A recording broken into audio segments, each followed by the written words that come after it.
boa noite, amados irmãos. Que alegria a gente poder estar aqui junto mais uma vez, mais um domingo, mais um dia do Senhor, onde a igreja pode ser aberta para adoração, para louvor, para que a gente possa falar para o Senhor que não há nenhum outro lugar que a gente queira estar, se não é junto com o Senhor.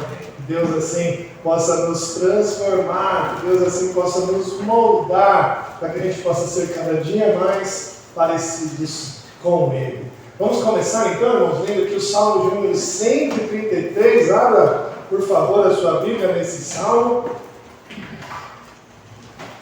Salmo de número 133, nós vamos ler esse Salmo de maneira alternada, como a gente tem feito de costume. Salmo 133. É um salmo tão conhecido, mas tão maravilhoso para a igreja do nosso Senhor Jesus. Salmo 133. Vamos ler todos juntos, então? São só 13 versos. Vamos ler todos juntos esse salmo, então. Diz assim a palavra do Senhor: ó, como é bom e agradável viverem unidos os irmãos.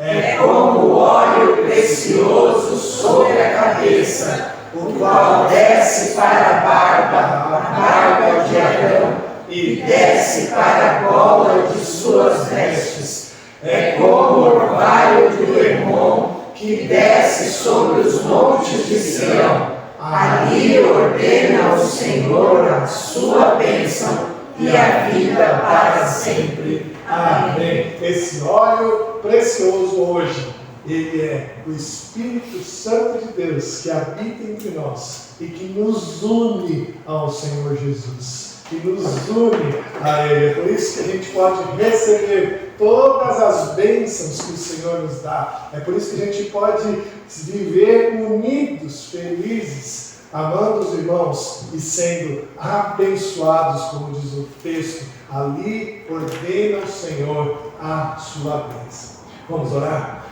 Senhor Deus, muito obrigado, Pai, pela tua graça, bondade e pela união que nós temos entre os irmãos. Obrigado por podermos estar juntos, unidos mais uma vez como igreja, meu Deus, unidos em teu nome, para te louvar, para te bendizer, para te glorificar, para te louvar, Senhor, com cânticos, com hinos, com as nossas orações, com o nosso ser, ó Deus. Obrigado, ó Pai, porque através do teu Santo Espírito o Senhor pode derramar as tuas bênçãos sobre nós. E que hoje, ó Deus, nós possamos de verdade sair daqui transformados, ó Deus, sair daqui, ó Deus, abençoados pelo Senhor. Ó Deus, receba o nosso louvor, receba este culto, ó Deus, que é feito para ti, ó Deus. Que o Senhor possa estar no centro dele, no centro de tudo que vamos fazer. Nos abençoe, ó Pai, nós te pedimos, em nome de Jesus. Amém. Amém. Vamos cantar o hino, irmãos, fique de pé. Vamos cantar o hino 128, Comunhão Preciosa. Cuidado,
na sua casa, ó Deus, e poder render louvores a Ti, Senhor.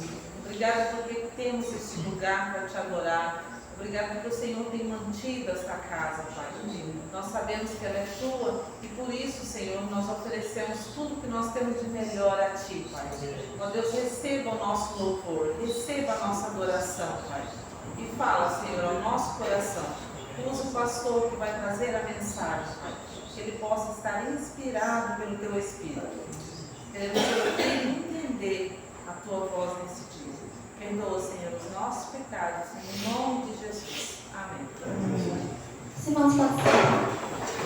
Muito bem, queridos. Hoje nós vamos para um texto diferente. 1 Tessalonicenses, capítulo 4, versos de 9 a 12. Abra sua Bíblia, por favor. 1 Tessalonicenses, capítulo 4, versos de 9 a 12. Esse é o texto da mensagem que nós vamos ter hoje. E o tema que eu proponho para essa mensagem é viver tranquilamente em um mundo bagunçado. Viver tranquilamente em um mundo bagunçado. Esse é o tema da mensagem de hoje. Abra sua Bíblia, por favor. Primeira carta de Paulo aos Tessalonicenses, capítulo 4, versos de 9 a 12. A palavra de Deus diz assim: no tocante ao amor fraternal, não há necessidade de que eu vos escreva, porquanto vós mesmos estáis por Deus instruído, que deveis amar-vos uns aos outros. E na verdade estáis praticando isso mesmo com todos os irmãos em toda a Macedônia. Contudo, vos exortamos, irmãos, a progredirdes cada vez mais e a diligenciardes por viver tranquilamente, cuidar do que é vosso, trabalhar com as próprias mãos, como vos ordenamos, de modo que vos porteis com dignidade para com os de fora e de nada venhais a precisar. Amém. Vamos orar, meus irmãos? Senhor, muito obrigado, Pai, pela tua graça, bondade e palavra que estão diante dos nossos olhos agora. Que o teu Santo Espírito, ó Deus, que habita em nós como igreja, possa nos fazer compreender, ó Deus, e progredir no que Paulo está nos chamando a progredir, um amor fraternal. Nós te louvamos, ó Deus, te pedimos isso em nome de Jesus. Amém. Hoje, mais uma vez, as crianças têm a sua atividade para fazer agora, né? No culto, elas vão fazer uma atividade baseada na mensagem. Então, elas têm que prestar atenção, refletir também sobre o texto e a mensagem, e assim fazer tudo como tem sido proposto aí na tarefa delas, né? Elas vão ouvindo, vão escrevendo e vão participando aí conosco dessa mensagem, tá certo? Então vamos lá. Irmãos, nós de verdade vivemos em um mundo que é muito bagunçado e barulhento. Eu tenho a impressão de que a gente vive nesse mundo tão bagunçado e tão barulhento como ele é, porque nós vivemos numa ideologia de disputa entre as pessoas. Todas as ideologias de sucesso lá de fora, elas são baseadas em disputas. Eu vou tentar trazer alguns exemplos, me perdoem pelos exemplos, mas são só exemplos para a gente tentar entender um pouco quanto que lá fora os ideais de sucesso são baseados em disputas. Para você ter uma ideia, um exemplo é a ideologia do empoderamento feminino. Essa ideologia é um exemplo claro de que para se ter sucesso é necessário ter uma disputa. Uma das frases mais famosas das feministas diz assim: por trás de toda mulher bem-sucedida existe ela mesma. Olha só, parece que não tem disputa aí, mas quando ela se coloca no lugar de que ela vai fazer acontecer para que seja bem-sucedida, ela extrai, ela exclui todos os que estão ao seu redor. Essa ideologia é uma ideologia de disputa, que para se ter sucesso, você precisa entrar em uma briga, entrar em uma disputa com as outras pessoas. Outro exemplo disso é a ideologia daqueles profissionais que se chamam de coaches. Coaches são aqueles que tentam instruir os outros profissionais a ter sucesso na sua carreira. Você já deve ter ouvido alguma coisa disso, e uma das frases mais famosas dos coaches é: estude enquanto eles dormem, trabalhe enquanto eles se divertem, lute enquanto eles descansam, depois viva o que eles sempre sonharam. Essa é uma frase clássica de que para você ter sucesso, você tem que estar sempre em disputa contra o próximo. É uma daquelas frases que nos chamam a atenção para que você enxergue o seu colega de trabalho, para que você enxergue a pessoa que trabalha na mesma coisa que você como um adversário. O sucesso que elas esperam estão dependendo de disputas, de brigas. E a gente pode observar isso em diversos profissionais aí fora. Queridos, quando eu olho esse cenário, onde as pessoas promovem disputas para ter sucesso, onde os homens e mulheres disputam para ser um superior ao outro, onde os profissionais disputam para ser um maior que o outro, um melhor do que o outro, eu fico olhando para isso e imaginando que isso é uma ideologia de briga, de disputa.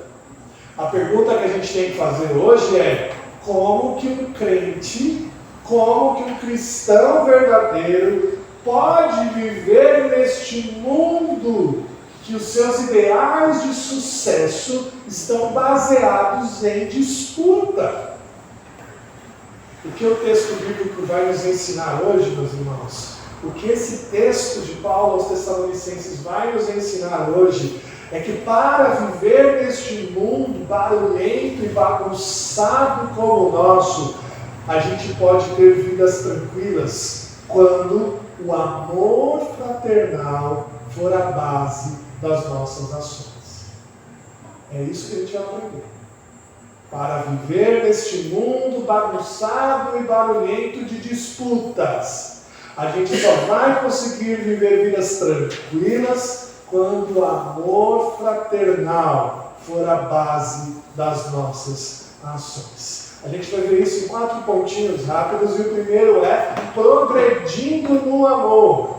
O primeiro ponto é progredindo no amor. Sabe o que é interessante?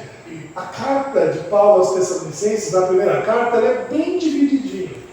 Do capítulo 1 até o capítulo 3, Paulo está falando sobre os Tessalonicenses, o quanto ele está com saudade deles, o quanto o amor e a fé deles é observada pelos demais. Paulo está falando do quanto que ele está com saudade daquela igreja, o quanto ele queria ver aqueles irmãos novamente.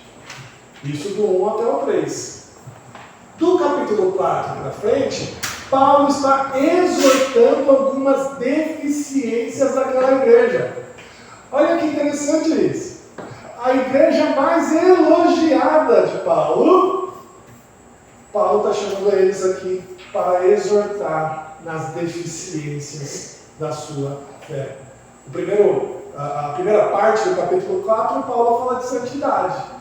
A igreja mais elogiada de Paulo precisava ser exortada em manter a santidade. E agora, nessa segunda parte do capítulo 4, Paulo vai falar sobre amor fraternal. É isso mesmo, é interessante porque Paulo usa uma palavra aqui que até então não era uma palavra normalmente usada para o amor da igreja, que é a palavra Filadélfia. Olha só, no tocante ao amor fraternal. Amor fraternal é a palavra Filadélfia. Antes de Cristo, essa palavra só era usada para aqueles que eram irmãos da mesma família, sabe? Aqueles que tinham o mesmo sobrenome, aqueles que viviam embaixo do mesmo teto. Essa palavra era usada para essas pessoas.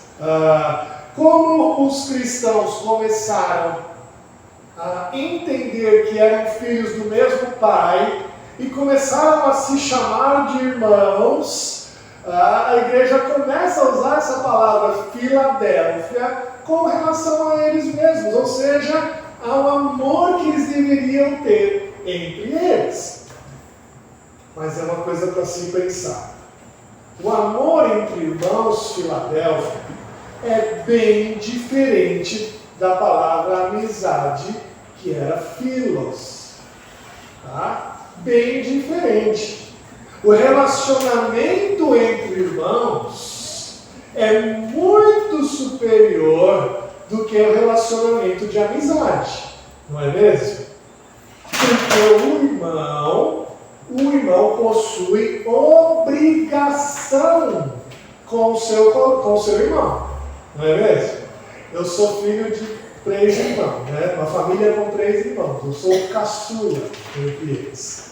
Nós 3 temos pelo menos 1,90 m de altura.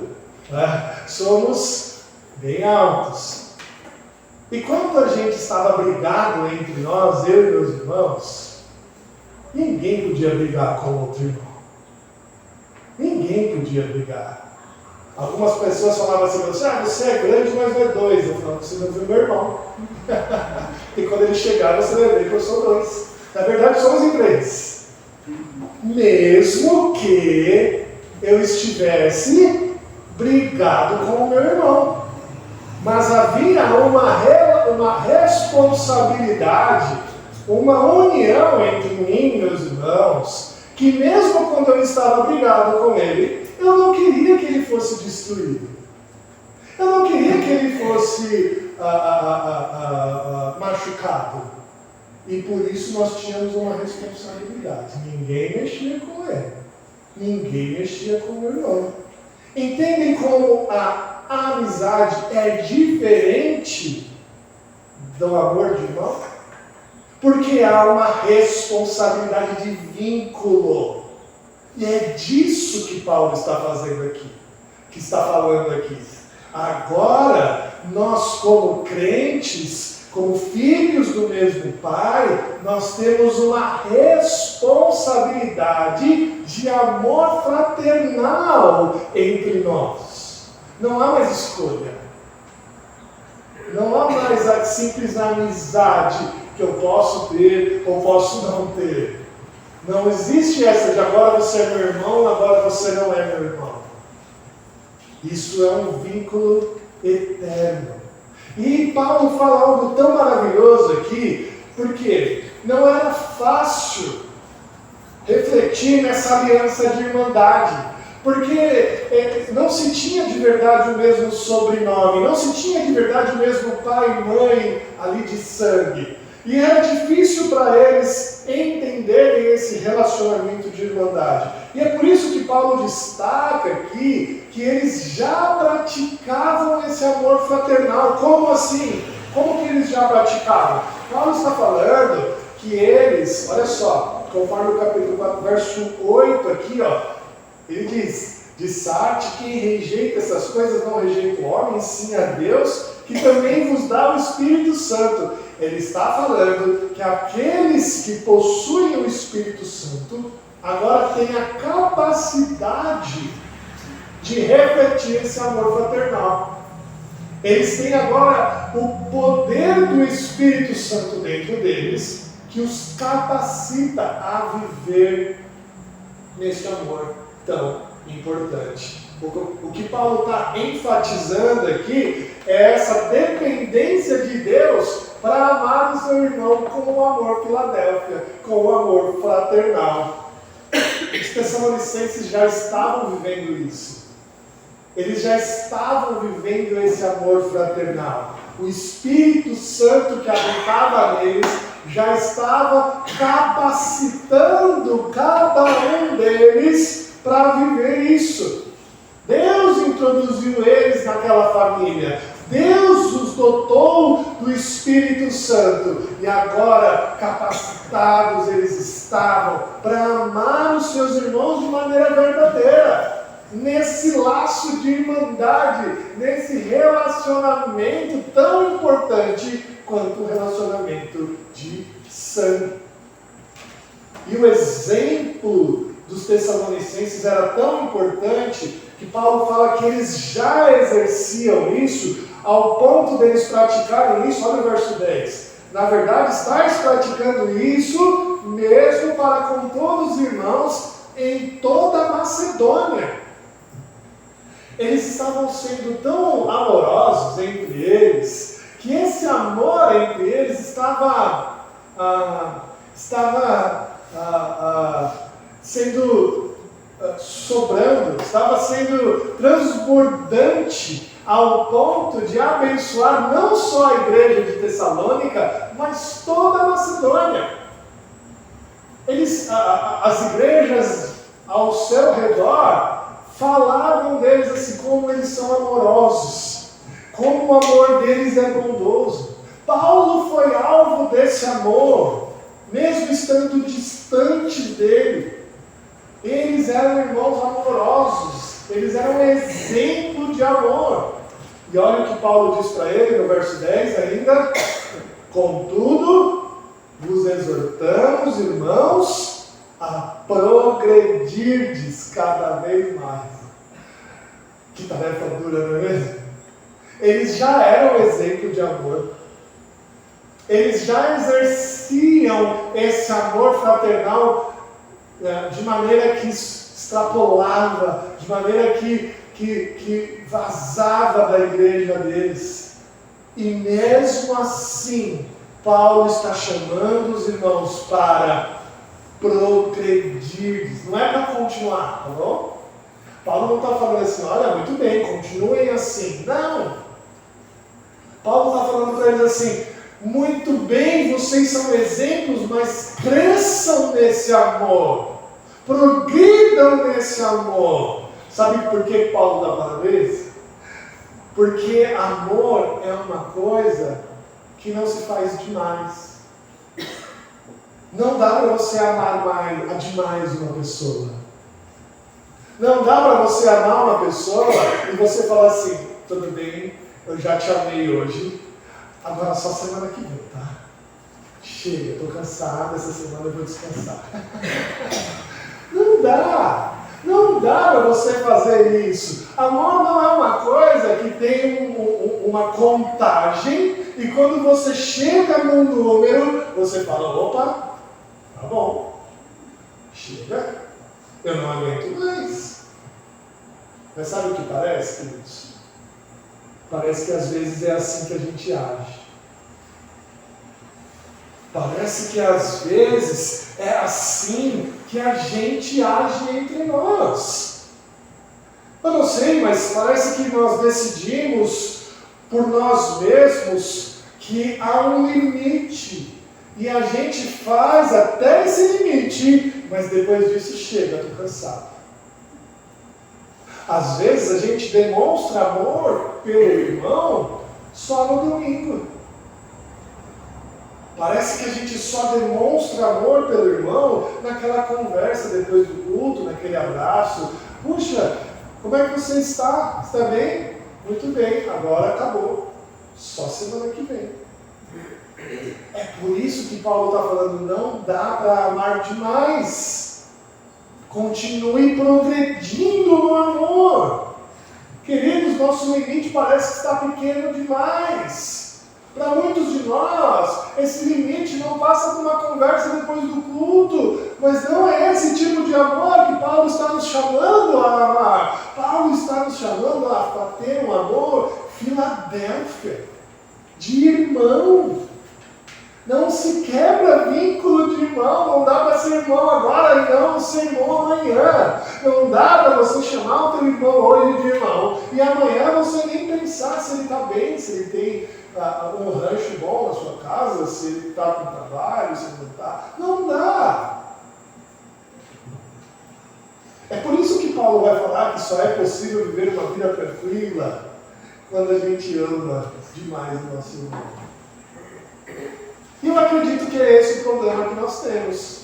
Porque a sociedade que a gente vive é uma sociedade de disputas, de ideais de disputas. O mundo que nós vivemos, no nosso trabalho, na nossa escola, onde a gente vive, é um mundo de disputa. E a gente enxerga o nosso irmão da igreja dessa maneira, como se ele fosse um adversário.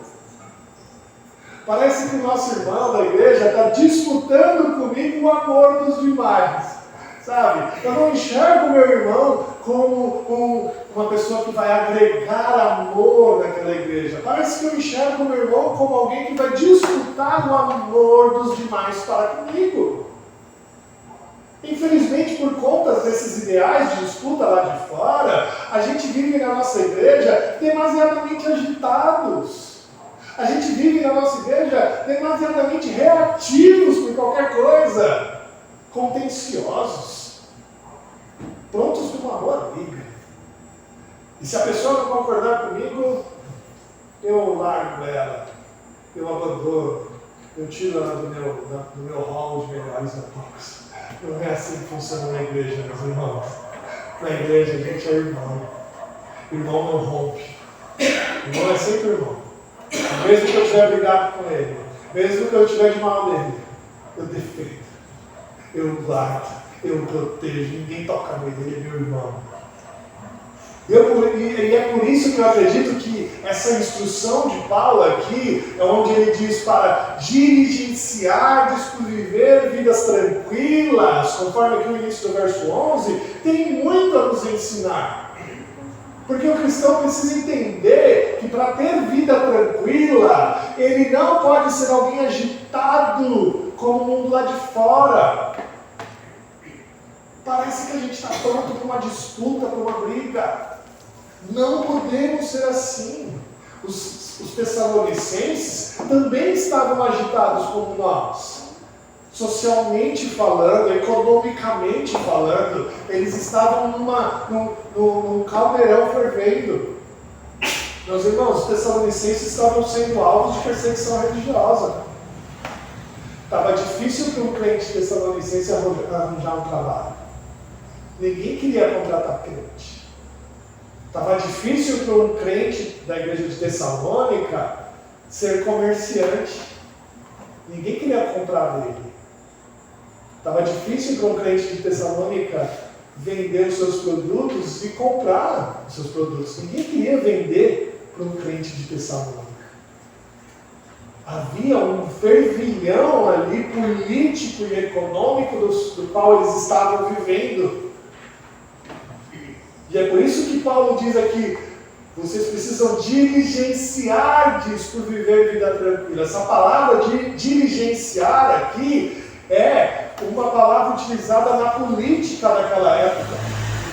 Sabe quando um político faz um discurso bem forte, bem incisivo, para que ele seja ouvido? A gente fala aqui como uma boa bravata, uma boa fala, algo bem duro, algo bem enérgico. Era isso que era diligenciar, para você ser ouvido, para que as pessoas entendam o que você está falando e falam, é verdade, a gente precisa fazer isso, a gente precisa fazer barulho, a gente precisa fazer bagunça para a gente ser ouvido, ser respeitado. Era isso que era diligenciar. E olha que interessante, Paulo usa essa palavra, que era para fazer barulho, que era para fazer bagunça, para quê? Para viver vida tranquila. Paulo está falando assim, meu irmão, sabe a mesma força que a gente faz para fazer barulho? Sabe a mesma força que a gente faz para fazer bagunça? Use essa força para viver vida tranquila.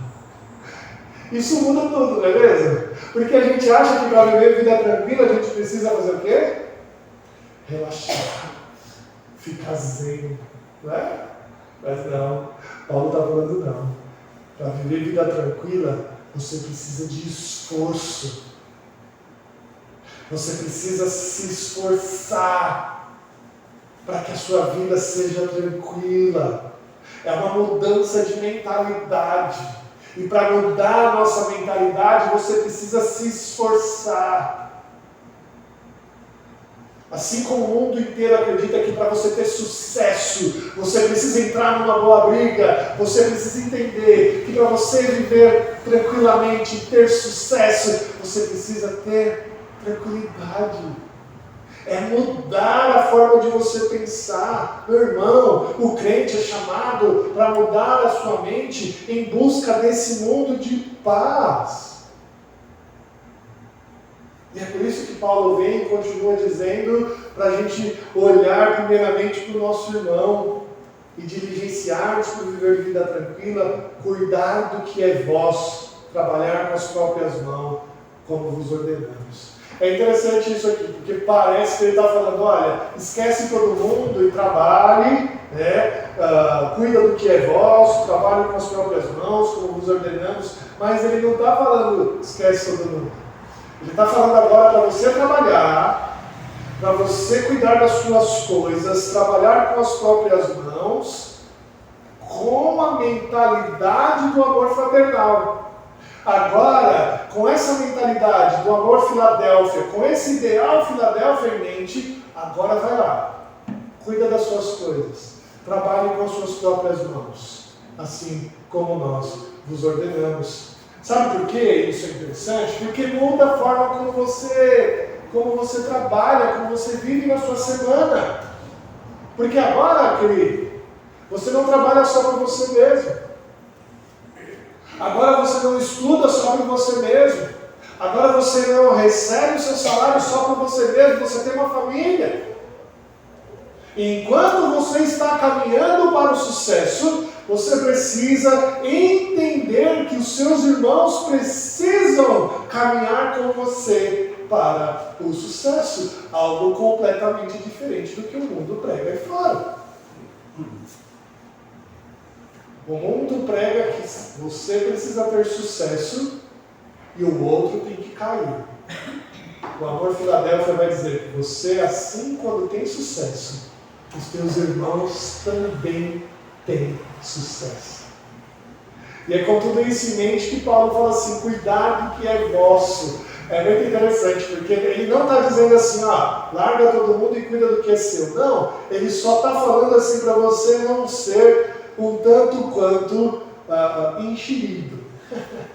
É essa a palavra. Cuida do que é vosso, não seja enxerido. Porque ser enxerido é coisa de quem disputa. Porque você quer saber demais da vida do outro, fica vasculhando demais a vida do outro para você destruir.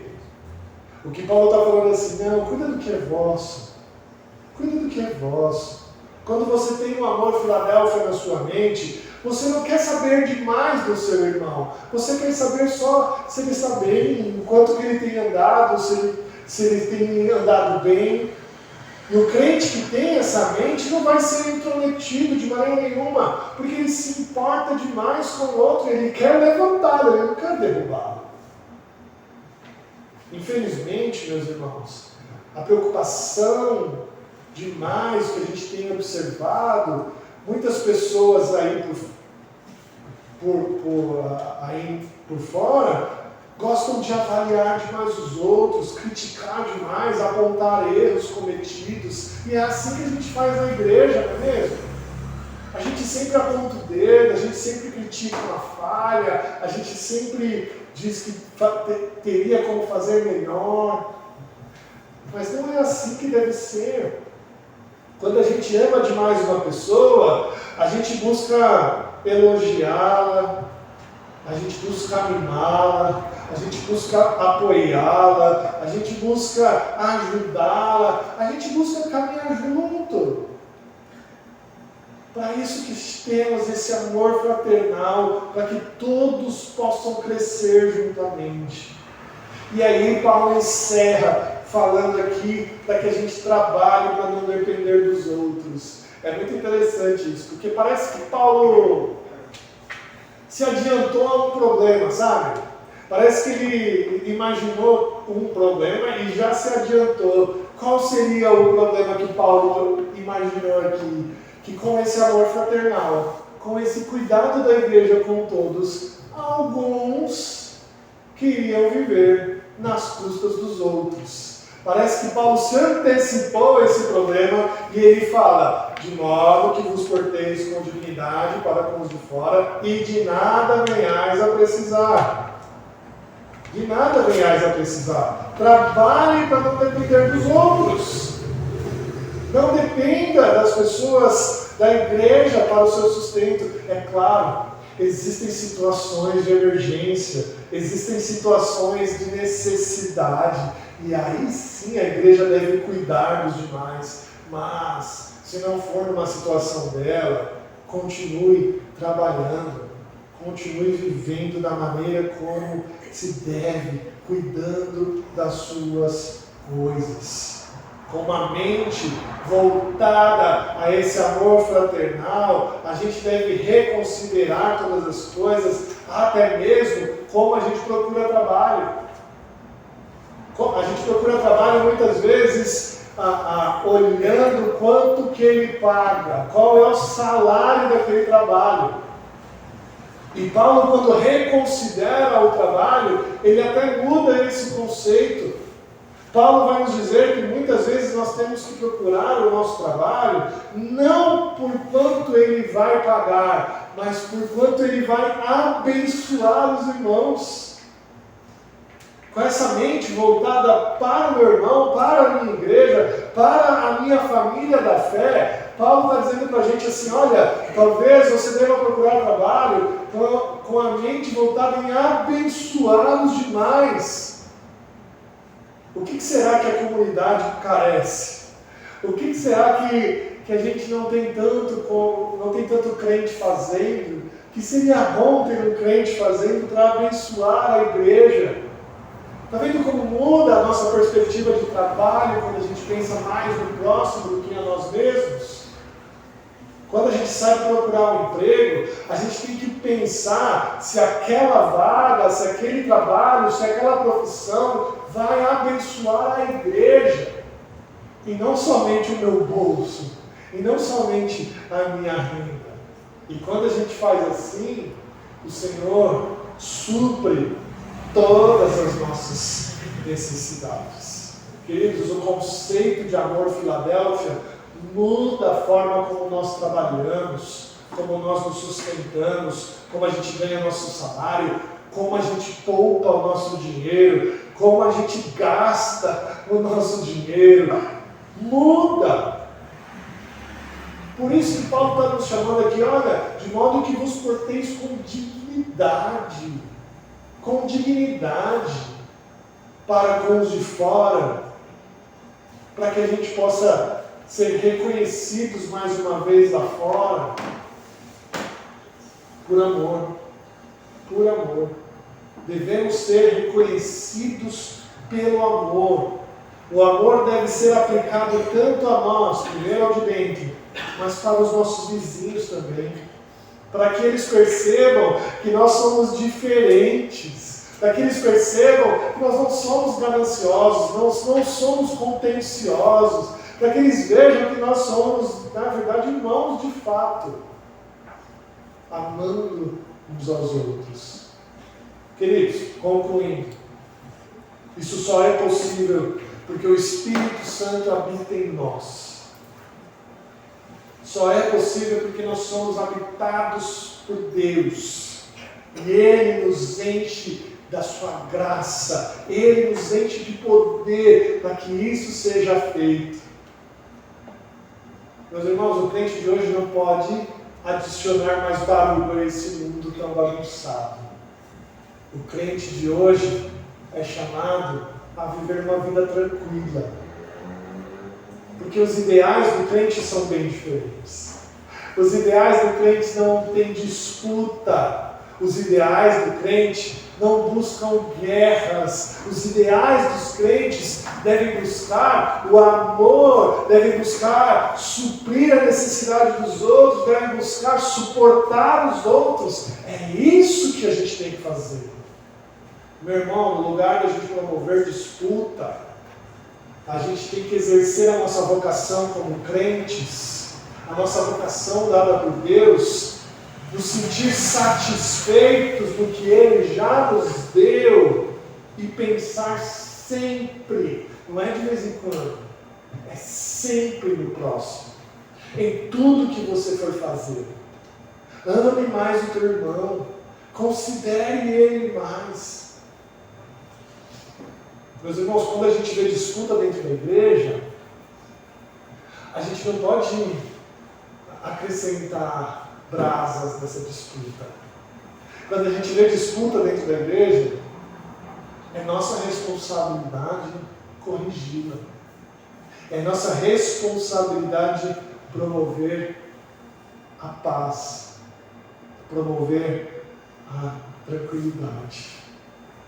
E que isso possa existir entre nós, para que a nossa reputação aumente neste mundo tão bagunçado e tão barulhento, para que as pessoas de fora, para que a população ao nosso redor possa ver em nós um esconderijo silencioso e tranquilo em um mundo muito difícil. As pessoas lá fora precisam ver isso em nós. Elas precisam chegar aqui e ver, aqui há um ambiente de paz. Aqui eu posso estar calmo, sereno e tranquilo. Porque há um Deus que habita. E a tranquilidade do coração, a tranquilidade da vida, ela é um subproduto, ela é resultado de um contentamento diário no Senhor. Um contentamento que somente Deus pode derramar no nosso coração. E é assim que a gente vive vidas tranquilas em um mundo bagunçado.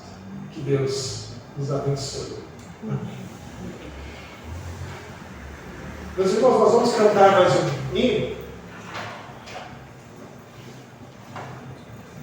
Hino 254. Depois que a gente cantar esse hino, eu vou convidar o pastor Fernando Cancela que vem à frente, ore e impetre a bênção para nós. Vamos cantar, e aí, assim que a gente terminar, o pastor Fernando pode vir e assim orar e impetar a bênção. Vamos ficar de pé, vamos cantar juntos.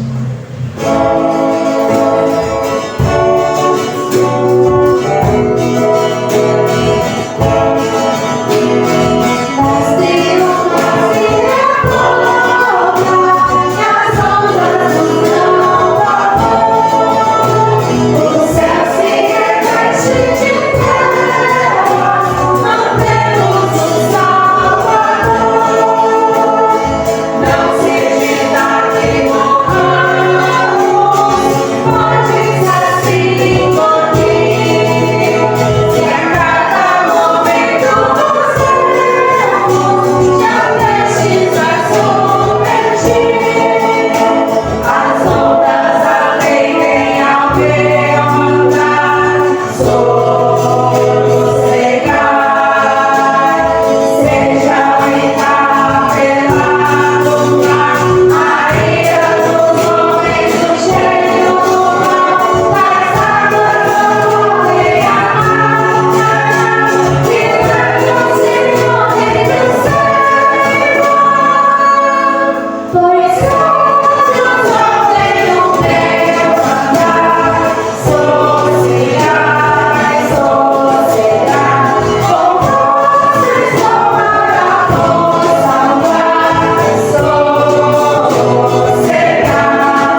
porque só o Senhor é digno de receber o nosso culto, toda a honra, toda a glória e todo o louvor. Obrigado por nos receber em tua presença. Obrigado, Senhor, por ministrar na nossa vida a palavra de autoridade, de poder. Pedimos humildemente que o Senhor nos ajude a obedecermos a tua palavra, vivermos segundo os teus ensinamentos. Recebe o nosso culto, Deus. Recebe o nosso louvor, a nossa adoração. Abençoa esta igreja, seu pastor, todos aqueles que pertencem a essa igreja. Que em nome do Senhor Jesus estejam caminhando conforme a tua palavra nos foi ensinada nesta noite. Nos dê uma noite de descanso em tua presença. Nós oramos, nós te cultuamos, nós declaramos todo o nosso amor a ti. Fazemos isso em nome do Senhor Jesus. Amém. Meu querido, vai em paz. Que a graça do nosso Senhor e Salvador Jesus Cristo, o amor eterno do nosso Deus o Pai, a comunhão e as consolações do Espírito Santo de Deus estejam sobre a sua vida, sobre ela permaneçam hoje e para sempre. Amém.